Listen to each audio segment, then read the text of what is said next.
ଅଣାଅଶୀତମ ସ୍ୱାଧୀନତା ଦିବସ ଅବସରରେ ସରକାରୀ ପ୍ରାଥମିକ ବିଦ୍ୟାଳୟଠାରେ ବାବୁ ଉଲପା ଗ୍ରାମର ବଜରଙ୍ଗ ଦଳ ଯୁବକ ଭାଇମାନେ ବୃକ୍ଷରୋପଣ କରିଥିଲେ।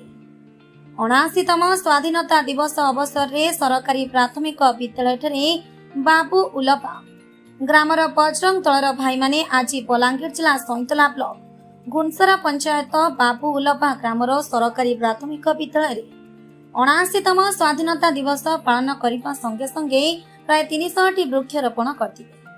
ଏହି ବୃକ୍ଷରୋପଣ କାର୍ଯ୍ୟକ୍ରମରେ ବଜରଙ୍ଗ ଦଳର ପ୍ରାୟ 50ରୁ ଉର୍ଦ୍ଧ୍ୱ ଯୁବକ ଭାଇମାନେ ସାମିଲ ହୋଇ ବୃକ୍ଷରୋପଣ କାର୍ଯ୍ୟକ୍ରମକୁ ଆଗେଇ ନେଇଥିଲେ।